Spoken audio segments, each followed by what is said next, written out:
عشق رسول ہوں۔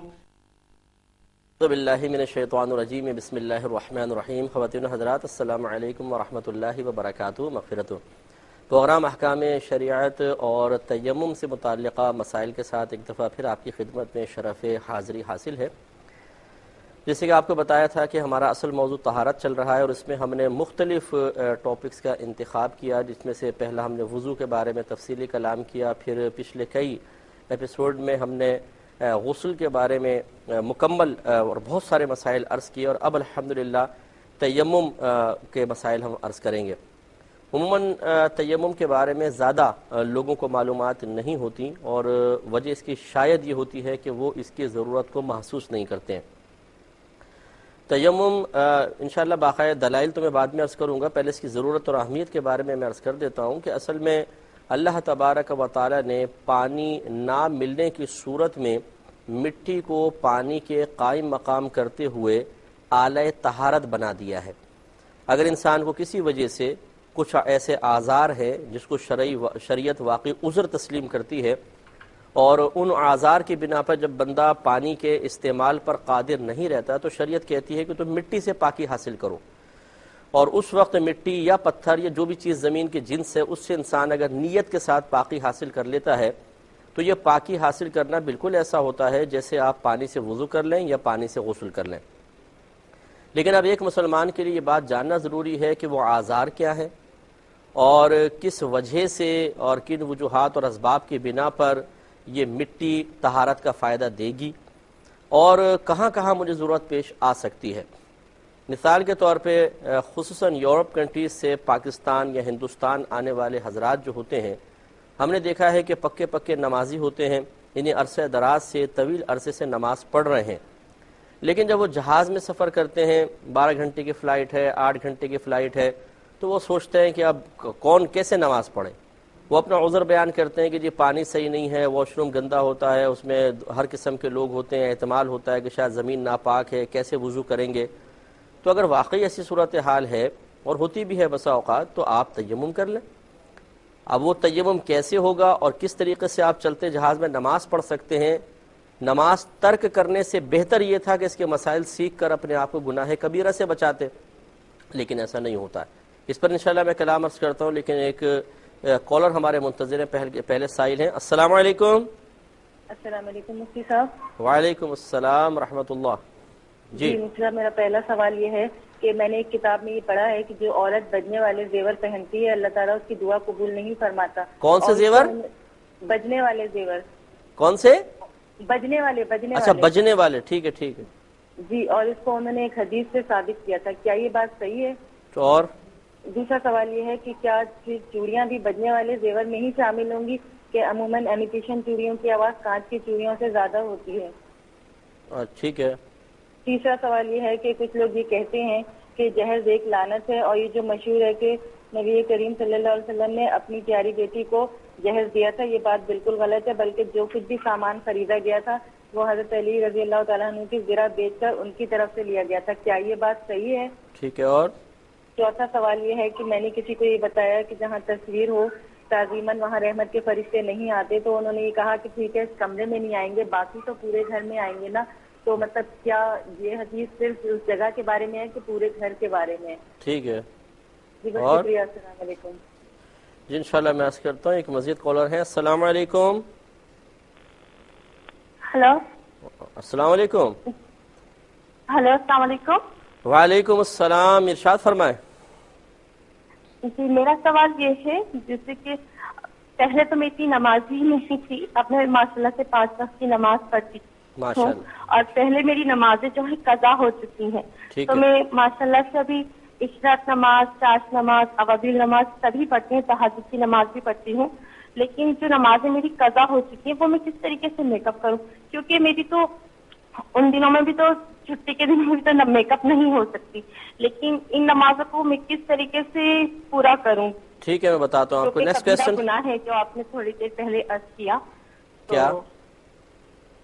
تو میں یہ پوچھنا چاہتی ہوں کہ کس طریقے سے ٹائم سے ملتا ہی نہیں ہے۔ بتاتا ہوں میں، انشاءاللہ بتاتا ہوں، بالکل آپ کو عرض کرتا ہوں۔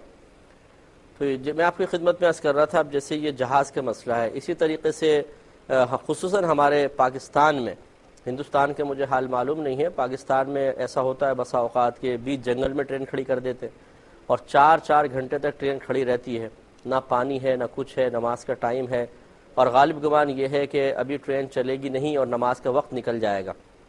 ایسی صورت میں بھی تیمم سے فائدہ اٹھایا جا سکتا ہے۔ یوں ہی جب ٹرین چل بھی رہی ہوتی ہے بسا اوقات تو عموماً تھوڑی دیر بعد ہی ٹرین کا پانی ختم ہو جاتا ہے، جو لوگ اپنے ساتھ پانی لے کر چلتے ہیں وہ پینے کے لیے ہوتا ہے، اس سے وضو نہیں کر سکتے ہیں۔ ایسی صورت میں بھی اگر تیمم کے مسائل معلوم ہوں تو یہ عذر پیش کرنے کی ضرورت نہیں آئے گی، جی پانی نہیں ہے ہم وضو کہاں سے کریں، آپ تیمم کر کے آسانی سے وضو کر سکتے ہیں۔ اس پہ مزید کلام کرتے ہیں، کالر ہیں، السلام علیکم۔ السلام علیکم۔ جی وعلیکم السلام۔ جی شاہد شریف بات کر رہا ہوں جی شیخو پورہ سے۔ جی فرمائیے۔ جی ہمارے ایک دوست ہیں جاننے والے، آج انہوں نے مجھے کہا کہ کسی علماء سے ایک سوال پوچھنا ہے کہ وہ اس نے نا 9 ماہ ہو گئے اس کی شادی کو، دوست کی۔ اچھا۔ تو اس نے کسی لڑائی جھگڑے کی وجہ سے اپنی بیوی کو نا کہہ دیا کہ میں آپ کو طلاق دیتا ہوں 8-9 دفعہ۔ تو مجھے پوچھنا تھا کہ آیا کہ وہ ہو گئی ہے نہیں ہوئی ہے، اگر ہو گئی ہے تو کیا، اگر نہیں ہوئی تو اس کا کوئی ہدیہ ہے کیا، اس کا جواب ہے؟ چلے میں عرض کرتا ہوں، انشاءاللہ عرض کرتا ہوں، بالکل آپ کو بتاتے ہیں ابھی۔ تو اس لیے یہ تیمم کے مسئلہ، اچھا اسی طریقے سے بعض اوقات ایسا ہوتا ہے کہ انسان ایسے علاقے میں چلا جاتا ہے کہ جہاں پہ پانی تو میسر ہے لیکن ٹھنڈا یخ پانی ہے، بہت زیادہ ٹھنڈا پانی ہے، اور وہ اتنی سردی کا عادی نہیں ہے، اور اسے یقین ہے کہ اگر میں غسل کروں گا یا یہ پانی استعمال کروں گا تو سردی سے شاید میں مر جاؤں گا، یا نہیں مرا تو کوئی عضو میرا تلف ہو سکتا ہے، یا بہت ہی شدید اس کو اذیت اور تکلیف محسوس ہو رہی ہے کیونکہ وہ اس ٹھنڈ کا عادی نہیں ہے۔ ایسی صورت میں بھی شریعت اس کو تیمم کی اجازت دیتی ہے۔ اس لیے بات معلوم ہونی چاہیے کہ تیمم کی تعریف اور ماہیت کیا ہے، کن چیزوں سے تیمم ہو سکتا ہے، کن آزار کی بنا پر یہ تیمم پانی سے طہارت کے قائم مقام ہو جاتا ہے، پھر تیمم کرنے کے بعد اس سے کون کون سی عبادات انسان ادا کر سکتا ہے، تیمم کن صورتوں میں ٹوٹتا ہے، یہ تمام چیزیں اگر ہم سیکھ لیں گے تو انشاءاللہ عز و جل ایسے حضرات کے جو باقاعدہ نمازی ہیں، ایسی بہنیں جو باقاعدہ نماز ادا کرتی ہیں، وہ کسی بھی مقام پر اپنی نماز کو قضا ہونے سے بچا سکتی ہیں۔ تو انشاءاللہ یہ کنٹینیو رکھیں گے، ہم مسائل بیان کریں گے، کال لیتے ہیں، اور پھر کچھ سوالات میرے پچھلے بھی باقی تھے جو میں انشاءاللہ چاہتا ہوں کہ ان کے اوپر کلام کریں، تو پھر ہم سوال اور جواب کا سلسلہ شروع کریں گے۔ السلام علیکم۔ وعلیکم السلام ورحمۃ اللہ وبرکاتہ۔ جی حضرت۔ جی میرا نام محمد اشرف ذیشان قادری شرفی ہے، میں حیدرآباد دکن انڈیا سے بات کر رہا ہوں۔ سب سے پہلے مفتی صاحب آپ کی خدمت میں بہت بہت پرخلوص سلام، اور اللہ پاک آپ کو شاد و آباد رکھے، اور پورے پاکستان کو، پورے عالم اسلام کے مسلمانوں کو شاد و آباد رکھے۔ آپ ان دنوں حیدرآباد کے صورتحال کے لیے دعا فرمائیے گا۔ ایک میرا سوال یہ ہے کہ کن صورتوں میں سب سے زیادہ تیمم لازم آتا ہے، کن صورتوں میں سب سے زیادہ تیمم لازم آتا ہے؟ پانی نہ ہونے کے بعد تو اول کرتے ہیں، بعض اوقات پانی گندا ہوتا ہے اور پھر طبیعت نہیں چاہتی، طبیعت میں شک ہوتا ہے کہ یہ پانی خراب ہے، تو کیا اس وقت بھی ہم تیمم کر سکتے ہیں؟ جی ٹھیک ہے، میں عرض کرتا ہوں، ایک اور کالر ہمارے ساتھ ہے۔ السلام علیکم۔ ٹھیک ہے، السلام علیکم۔ السلام۔ جی بہن فرمائیں۔ میں کہنا چاہ رہی تھی کہ میری بھابھی ہیں، ہماری بھابھی کے شوہر، یعنی ہماری بھابھی ان کے شوہر کا انتقال ہو گیا۔ اچھا، انتقال ہو گیا ہے، اور ان کے 40واں یہاں پہ فیصل آباد میں کرنا چاہ رہی ہیں، اور یہ ہم نے سنا ہے کہ جہاں انتقال ہو وہیں پہ عدت گزارنی ضروری ہے، اور وہ عدت یہاں کر نہیں سکتی، ان کا سرپرست کوئی ہے نہیں یہاں پہ، بچے چھوٹے چھوٹے ہیں، اور بہت مجبوری ہے، باہر بھی 1-2 دفعہ نکلی ہیں شناختی کارڈ وغیرہ کے لیے، تو کیا یہ ضروری ہے کہ عدت جہاں شوہر کا انتقال ہو وہیں پہ عدت گزاری جائے؟ وہ کہاں گزارنا چاہ رہی ہے، میکے میں؟ اب وہ شریعت کے مطابق کیا ہے؟ نہیں، وہ کہاں گزارنا چاہ رہی ہیں، میکے میں یا کہاں؟ وہ چاہتی ہیں کہ یہیں پہ ہو۔ چلو ٹھیک ہے، میں عرض کرتا ہوں، ایک مختصر سا بریک لیں گے، ہمیں یقین ہے آپ ہمارے ساتھ ہی رہیں گے۔ میرے ورد لب ہے نبی کے رسول ہوں. بسم اللہ الرحمن الرحیم. پہلے کال لے لیتے ہیں پھر انشاءاللہ جوابات. السلام علیکم. السلام علیکم. شاید لائن ڈراپ ہو گئی ہے. پچھلے پروگرام کے کویسچن سے کچھ وہ پہلے لے لیتے ہیں. ایک بہن نے کویسچن کیا تھا کہ بعض لوگ جب کوئی بہت زیادہ پیچھے پڑ جاتا ہے تو اسے یوں کہتے ہیں کہ یار تم تو منکر نکیر کی طرح پیچھے پڑ گئے ہو. یہ یوں کہتے ہیں کہ لوگ منکر نکیر کی طرح پیچھے ہی نہیں چھوڑتے. تو یہ ایسا کہنا کیسا ہے؟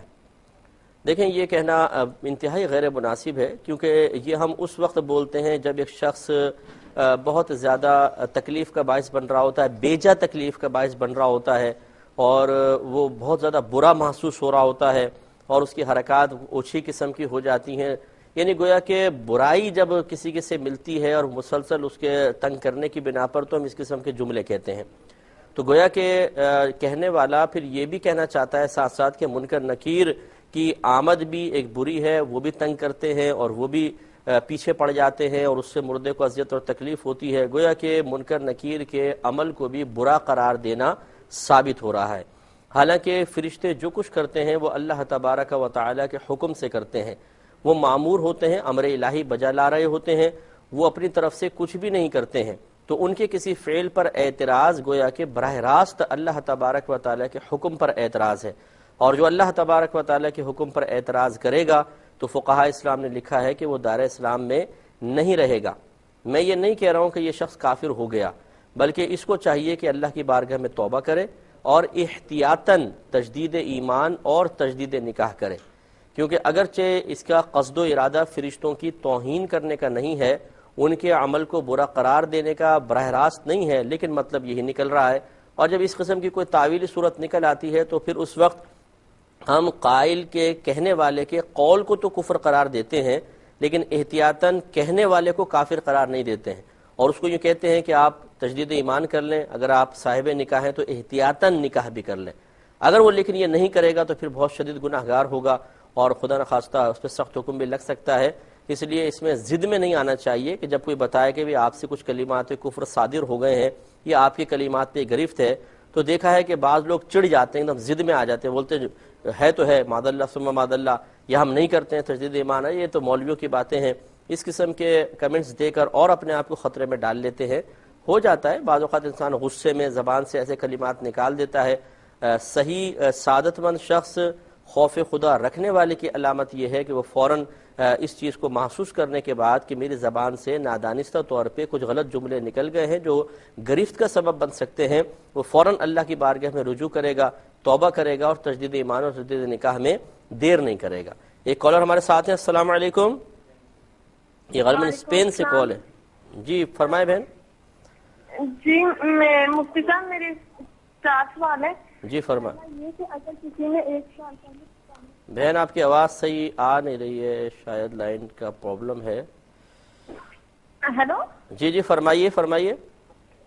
جی اگر کسی نے 1 سال پہلے قربانی کی نیت سے جانور لیا ہو جی اور بعد میں ضرورت پڑنے پر وہ قربانی نہ دے اور جی جانور کو بیچ دے تو ٹھیک کیا ہے. یہ صحیح ہے؟ ٹھیک ہے. اور دوسرا یہ کہ اگر کوئی نجاست والا کپڑا ہے اور اسے دوسرے کپڑوں کے ساتھ مشین میں ڈال کے دھو لیا جائے تو اس کا کیا حکم ہے؟ ناپاک کپڑا؟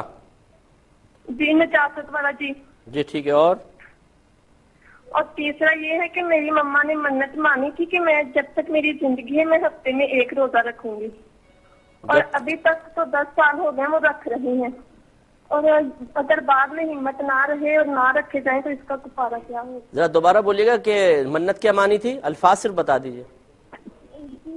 ہفتے میں 1 روزہ رکھیں. آواز صحیح نہیں آ رہی بہن آپ کی، تھوڑی سی ڈراپ ہو رہی ہے. ایک ہفتے میں 1 روزہ رکھوں گی. نہیں کس وجہ سے رکھیں گی وہ وجہ بتائیں. انہوں نے منت مانی تھی نا تو. ارے بہن منت کیا مانی تھی وہ الفاظ ذکر کر دیں دوبارہ ذرا. منت مانی تھی کہ میں ہفتے میں جب تک میری زندگی ہے میں ہفتے میں 1 روزہ رکھوں گی. اچھا کوئی کام وغیرہ ذکر نہیں کیا تھا؟ کام ذکر کیا تھا. وہی تو پوچھ رہا ہوں، وہ بتائیے نا کام کیا ذکر کیا تھا بہن. ان کو ایک مشکل تھی نا تو انہوں نے پھر یہ منت مانی تھی. ٹھیک ہے بہن, بہت میں سمجھ, بہت شکریہ, بہت آپ کی مہربانی, آپ نے کال فرمائی, بہت مہربانی. میں انشاءاللہ عرض کرتا ہوں ایک اور کالر ہمارے ساتھ ہیں. السلام علیکم. جی السلام علیکم انکل. وعلیکم السلام ورحمۃ اللہ. جی انکل آپ خیریت سے ٹھیک ہے؟ جی اللہ کا بڑا کرم ہے. جی انکل میرے تو بہت سارے سوالات ہیں لیکن اس وقت ہماری لائٹ نہیں ہے نا, تو انکل اگر آپ سے ممکن ہو سکا تو آپ ہی مجھے جواب دیجیے گا, ٹھیک ہے انکل؟ ہاں بالکل ٹھیک ہے, لیکن بس تھوڑا اسپیڈ اپنی سلو رکھیے گا اور الفاظ ذرا ایسے کہ مجھے سمجھ میں آئے, ٹھیک ہے؟ بولیے. جی ضرور انکل. میرا پہلا سوال یہ ہے کہ اگر کوئی مسلمان ہے اور وہ غیر مسلم جیسا گیٹ اپ رکھے شوقیہ یا ڈرامہ ایکٹنگ کے لیے تو کیا حکم شرعی ہوگا؟ غیر مسلم جیسا کیا رکھا اس نے؟ غیر مسلم جیسا حلیہ اپنا. اچھا حلیہ اپنا, ٹھیک ہے. اور اور انکل دوسرا سوال یہ ہے کہ اگر کوئی غیر مسلم کے تہوار پر ان کو مبارکباد دے یا جنازے میں شرکت کرے یا اس سے مطلب علاقے کا کوئی بڑا ہو اور اس وجہ سے وہ اس تہواروں میں شرکت کرے تاکہ وہ ہم سے بدزن نہ ہو, کیونکہ علاقے کا کوئی بڑا ہے یا منسٹر ہے یا اس طرح, تو وہ مجبوراً ان کے تہواروں میں ضرور حصہ لیتا ہے, ان کو مبارکباد بھی دیتا ہے اور جنازے میں بھی شرکت کرتا ہے تاکہ یہ لوگ ہم سے بدزن نہ ہو کہ شاید یہ لوگ ہمارے ساتھ صحیح رویہ نہیں رکھ رہے مسلمان, صحیح ہے ان کے لیے. ٹھیک ہے. یعنی وہ جو فوت ہوا ہے وہ بڑا کوئی ایسا منسٹر وغیرہ ہے یوں؟ ہاں انکل یہ بھی سوال ہے اس کے اندر, اور یہ بھی ہے کہ جو شرکت کر رہا ہے نا وہ بھی اسی مجبوری کی بنا پر کر رہا ہے کہ وہ اس علاقے کا بڑا ہے. اچھا بڑا ہے منسٹر, وہ خود منسٹر وغیرہ, ٹھیک ہے. اور انکل میں اصل میں معذرت چاہتی, میں پشتو اسپیکر ہوں تو اس وجہ سے تھوڑی اردو میں دشواری ہو رہی ہے. ہاں کوئی مسئلہ نہیں, آپ فرمائیں. شاباش. انکل اگلا سوال یہ کہ نمازی کی پیشانی یا کپڑوں پر مٹی یا کوئی ایسی چیز لگ جائے اور تو اس کو صاف کرنے کی کوشش کرے نماز کے دوران ہی, یا پھر اگر پائنچے یا آستین مڑ جائے اس کو سیدھا کرے تو اس سے نماز ٹوٹ جاتی ہے. جی. اور اگلا سوال یہ ہے کہ اگر کوئی شخص نماز پڑھتے پڑھتے اپنی آواز بلند کرے تاکہ لوگ اس کی طرف دھیان دیں اور اس کو گرمی کی وجہ سے اس کو پنکھا کرے تو یہ صحیح ہے, مطلب نماز ٹوٹ جاتی ہے؟ اتنی مہارت, بڑی بات ہے بھائی. ٹھیک ہے. اور جی انکل اگلا کوشچن یہ ہے کہ اگر کوئی نابینا شخص ہے اور اس کا رخ جو ہے وہ قبلے کی جانب نہیں ہے تو کوئی دوسرا اس کو درست کرنا چاہے تو اس سے نماز پر کوئی پڑھے گا انکل؟ ٹھیک ہے. اور انکل دعا میں بہت یاد رکھیے, تو بہت سارے سوال آتے ہیں لیکن ابھی فی الحال یہ. ٹھیک ہے بیٹا, بہت شکریہ, آپ کی بہت مہربانی. ماشاءاللہ بہت اچھا تکلم ہے, آپ ویسے ہی شاید کسی احساس میں مبتلا ہو رہی ہے ورنہ بہت اچھے انداز سے آپ کویسچن کرتی ہیں. اللہ تعالیٰ جزائے خیر عطا فرمائے. تو ایک یہ دوسرا ایک بہن نے کویسچن کیا تھا کہ بعض اوقات ایسا ہوتا ہے کہ یہ ایک حکم شرع ہم نے سنا ہے کہ کسی کے عیب چھپانے چاہیے, تو کیا ایک ماں اپنے شوہر سے اپنی اولاد کے عیب چھپا سکتی ہے؟ کہ بعض اوقات شوہر غسیلہ ہوتا ہے اور یہ خطرہ ہوتا ہے کہ بچے کو مارے گا پیٹے گا, تو مائیں عیب چھپا لیتی ہیں, تو کیا یہ صحیح ہے اور حکم شرع کے موافق اس نے عمل کیا؟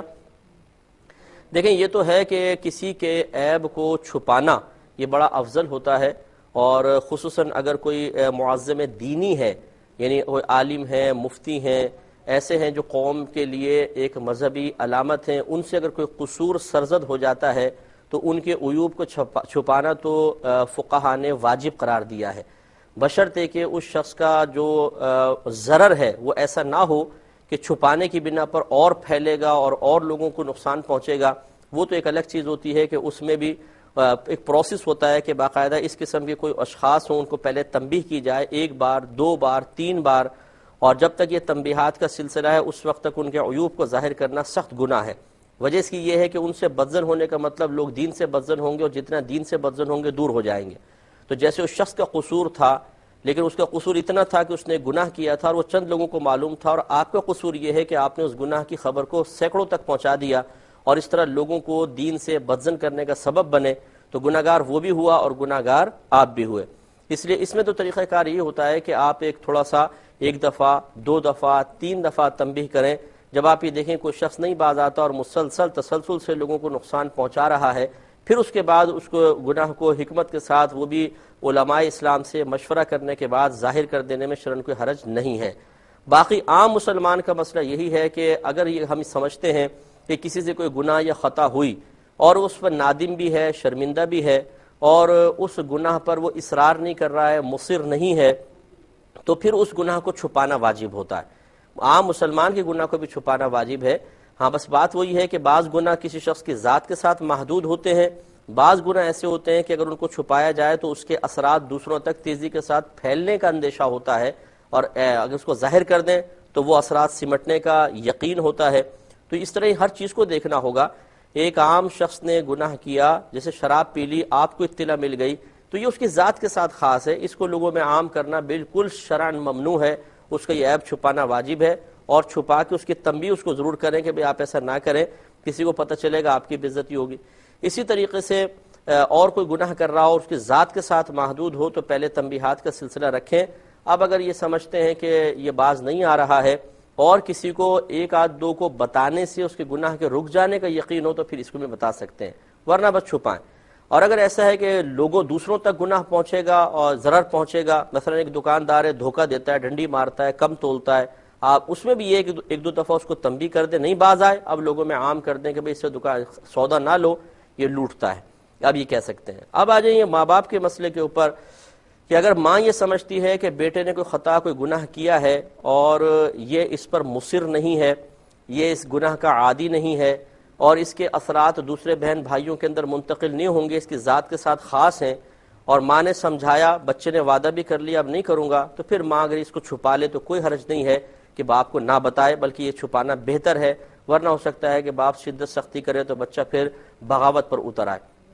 لیکن اگر ماں یہ سمجھتی ہے کہ بچہ تسلسل سے خطا کر رہا ہے، سمجھاتی ہے تو مان جاتا ہے، پھر دوبارہ وہی حرکتیں کرنے لگ جاتا ہے، اور باپ سے چھپانے کی وجہ سے وہ اور گناہ میں دلیر ہو رہا ہے، تو ایسی صورت میں اگر ماں صرف اس خوف کی وجہ سے چھپاتی ہے کہ باپ کو پتہ چلے گا تو مارے گا، پیٹے گا، تو میں اس کے گناہ کو چھپا لیتی ہوں، تو یاد رکھیں یہ ماں بھی مجرمہ ہے، سخت قسم کی مجرمہ ہے، اس کو اس پہ مطلب احتیاط کرنی چاہیے، اور اس صورت میں گناہ گار بھی ہوں گے۔ اس پہ میں سلسلہ کلام انشاءاللہ جاری رکھوں گا، لیکن ایک مختصر سے بریک کے بعد۔ میرے ورد لب ہے نبو۔ بسم اللہ الرحمن الرحیم۔ بات یہ چل رہی تھی کہ کیا ماں بچے کے عیب باپ سے چھپا سکتی ہے؟ اس میں ہم جواب دے رہے تھے کہ اگر واقعی بچے کے اندر ندامت کے آثار ماں دیکھتی ہے اور اس برائی پہ دوام و استمرار، استقامت، ہمیشگی ملاحظہ نہیں کرتی ہے، تو پھر تو اس کو چھپا لینے میں کوئی حرج نہیں ہے، لیکن دیکھ بھال کرتی رہے کہ بچے میں دوبارہ وہ گناہ پیدا نہ ہو، وہ خطا دوبارہ بچہ نہ کرے۔ لیکن اگر وہ دیکھتی ہے کہ وہ تنبیہ بار بار کر رہی ہے، وقتی طور پہ مان جاتا ہے، پھر گناہ کرتا ہے، بلکہ پہلے سے زیادہ بڑا گناہ کرنے لگ گیا، اور یہ اسی خوف میں ہے کہ باپ کو بتاؤں گی تو مارے گا، پیٹے گا، اور اس وجہ سے وہ پردہ پوشی کرتے رہتی ہے، تو ہم نے بتایا کہ اس صورت میں ماں شدید گناہ گار ہوگی اور ایک مجرمہ ہے، اور اپنے بچے کو کرمنل مائنڈ بنانے میں یا باقاعدہ ایک مجرم بنانے میں اس ماں کا بھی بڑا کردار ہے۔ باپ کو فوراً اطلاع دینی چاہیے، کیونکہ آپ تنبیہ کریں، ایک دفعہ کریں، دو دفعہ کریں، تین دفعہ کریں، لیکن جب بچہ مسلسل کوئی گناہ کر رہا ہے اور وہ بھی ایسی خطا اور گناہ کہ اس کا دائرہ اثر دوسروں تک بھی پہنچتا ہے، مثلا چوری کر لی، فراڈ کر لیا، کچھ اور دھوکہ دہی کر لی، تو ایسی صورت میں گناہ چھپانے کا مطلب اپنے پاؤں پہ کلہاڑی مارنا اور اپنے بچے کی دنیا اور آخرت کو برباد کرنا ہے۔ ایسی یہ کوئی محبت نہیں ہے، یہ دشمنی ہے کہ اپنے ہاتھ سے اپنی اولاد کو جہنم کا ایندھن بنانے کے لیے، جیل کی سلاخوں کے پیچھے بھیجنے کے لیے، معاشرے میں ذلیل اور بے عزت ہونے کے لیے خود ماں اگر بچے کو تیار کر رہی ہے تو اس کو کون محبت کا نام دے گا؟ اس پہ ذرا تھوڑا اچھے انداز سے سوچنا چاہیے۔ بہن نے فرمایا کہ ان کے شوہر نے ان کو 3 طلاقیں دیں، لکھ کر بھیج دیں، لیکن کہتی ہیں کہ میں نے وصول نہیں کی، واپس کر دیں، تو کیا یہ طلاقیں ہو جائیں گی؟ دیکھیں بالکل طلاقیں ہو جائیں گی۔ بیوی کا وصول کرنا نہ کرنا یہ طلاق کے وقوع یا عدم وقوع پر مطلقاً اثر انداز نہیں ہوتا ہے۔ شوہر نے اگر 3 طلاقیں دی ہیں یا ایک بھی طلاق دیے، 2 طلاق دیے، بہرحال تو شوہر چونکہ طلاق دینے کے سلسلے میں خود مختار بنایا گیا ہے، لہذا جیسے ہی اس نے زبان سے کہا یا اس نے اسٹامپ پیپر پہ لکھوائیں، فوراً طلاق واقع ہو جائے گی، پھر پہنچنا تو دور کی بات ہے۔ ہاں ایک چیز ایسی ہوتی ہے، اگر اس نے کنڈیشن یہ لگا دی ہے کہ میں اپنی زوجہ کو، مثلا اس نے کہا کہ میں اپنی زوجہ کو طلاق دیتا ہوں جب یہ کاغذ اس تک پہنچے، یا جیسی وہ پڑھے تو اس کو 3 طلاق۔ اب چونکہ پڑھنے کے ساتھ اس کو مشروط کر دیا ہے، مقید کر دیا ہے، معلق کر دیا ہے، تو اب یہ ضرور ہے کہ اگر عورت نہیں پڑھتی ہے تو طلاق واقع نہیں ہوگی۔ لیکن اگر صرف یہ لکھا ہے کہ بقائے میں ہوش و آواز زوجہ کو طلاق دیتا ہوں، طلاق دیتا ہوں، طلاق دیتا ہوں، تو بالکل فوراً طلاق واقع ہو جائے گی۔ اب عورت کا وصول کرنا نہ کرنا کوئی معنی نہیں رکھتا ہے۔ بہن نے فرمایا کہ ان کی شادی کسی دوسرے مکتبہ فکر والے شخص سے ہو گئی ہے، اور اب جو ہے وہ مسلک کی تبدیلی اختلاف کی بنا پر طلاق لینا چاہتی ہیں، تو کیا اس طلاق لینے کا کوئی ٹائم پیریڈ وغیرہ ہوتا ہے؟ دیکھیں مسئلہ یہ ہے کہ پہلی بات تو ہم بھی ہمیشہ مشورہ دیتے ہیں کہ چونکہ مختلف مکاتب فکر مختلف نظریات کی بنا پر بنے ہیں، عقائد کے اختلاف کی بنا پر بنے ہیں، تو بسا اوقات ایسا ہوتا ہے کہ والدین گھر والے ان عقائد کے اختلاف کو بالکل فراموش کر کے شادی کر دیتے ہیں، اور پھر وہ عقائد چونکہ ایک دوسرے کے بالکل مختلف ہوتے ہیں تو ذہنی ہم آہنگی بالکل نہیں ہو پاتی، اور بعد میں چیزیں جھگڑے کا باعث بنتی ہیں۔ خصوصاً جب بچے پیدا ہوتے ہیں تو کس کی طرف جائیں گے، اس میں بڑے فسادات پیدا ہوتے ہیں۔ پہلے جوش ہوتا ہے، جذبہ ہوتا ہے، بہت سی چیزوں کو جان بوجھ کے فراموش کیا گیا ہوتا ہے، لیکن جب یہ اس قسم کی صورتحال سامنے پیش آتی ہے تو پھر ہوش میں بھی آتے ہیں، پھر باقاعدہ حقیقت کا سامنا کرنے کی ضرورت بھی پیش آتی ہے، اور پھر فسادات رونما ہوتے ہیں۔ اس لیے ہمارا مشورہ ہمیشہ یہ ہوتا ہے کہ آپ جس مکتب فکر سے تعلق رکھتے ہیں کوشش کریں کہ اسی میں نکاح کریں، تاکہ بعد میں اس قسم کے فسادات نہ ہوں۔ لیکن بہرحال اگر آپ کا کہیں نکاح ہو گیا تو سب سے پہلے یہ دیکھیے، اگر آپ سامنے والے کو یہ سمجھتے ہیں کہ اس کے عقائد میرے عقائد سے مختلف ہیں لیکن حد کفر تک نہیں ہیں، حد کفر تک نہیں پہنچے ہوئے ہیں، تو آپ کا نکاح بھی صحیح ہے اور اس شخص کے ساتھ رہنا بھی صحیح ہے۔ لہٰذا اب آپ طلاق کا مطالبہ نہ کریں، کیونکہ اگر اس کے عقائد حد کفر تک نہیں پہنچے ہوئے، تھوڑے بہت بگڑے ہوئے ہیں، تو گمراہ کہلائے گا، کوئی کافر تو نہیں کہلائے گا۔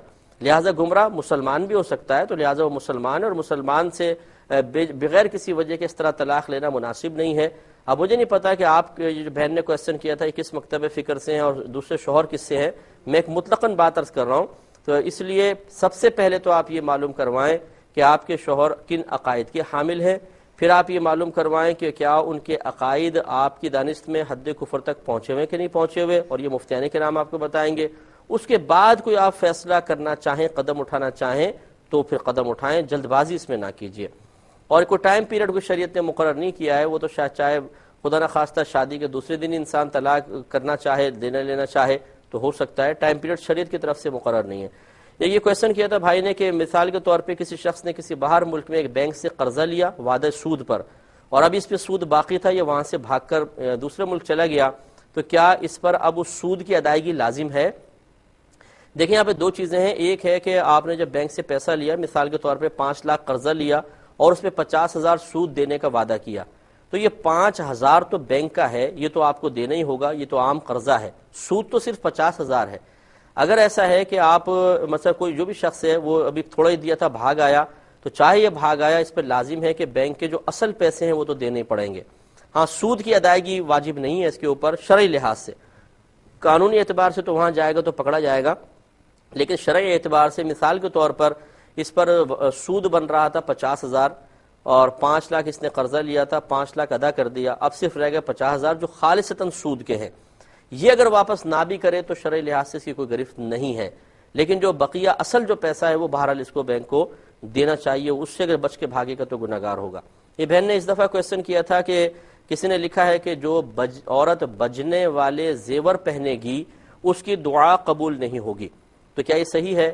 یہ سیدہ عائشہ صدیقہ رضی اللہ تعالیٰ عنہ سے مروی ایک حدیث ہے، آپ نے شاید ایک بچی کو دیکھا کہ اس نے پاؤں میں گھنگرو پہنے ہوئے تھے، تو آپ نے شاید فرمایا کہ اس کو اتار کر آؤ، کیونکہ جس گھر میں گھنگرو ہوتے ہیں بجتے ہیں اس میں اللہ تعالیٰ کی رحمت کے فرشتے نہیں آتے ہیں۔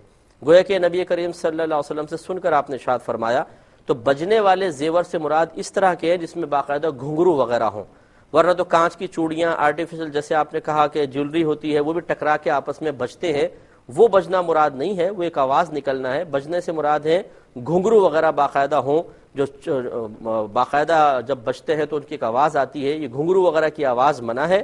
ویسے اگر کوئی پائزیب جیسے بہنیں پہنتی ہیں اور اس میں کوئی گھنگرو ٹائپ نہیں ہے، ویسے آپس میں لگ کر وہ آواز سی نکلتی ہے، اس میں کوئی حرج نہیں۔ ہاں اس قسم کا زیور پہننا کہ وہ اتنی زیادہ آواز دے رہا ہو کہ کہیں سے گزرے تو غیر مردوں کی توجہ ان کی طرف آئے، اس جہت سے وہ زیور بھی ایسا نہیں پہننا چاہیے کہ بہت زیادہ لوگوں غیر مردوں کی توجہ ان کی طرف ہو، ورنہ جو ممانعت جس بجنے والے زیور کی ہے وہ گھنگرو والے زیور ہے، باقی کی نہیں ہے۔ بہن نے فرمایا کہ بعض لوگ کہتے ہیں جہیز ایک لعنت ہے۔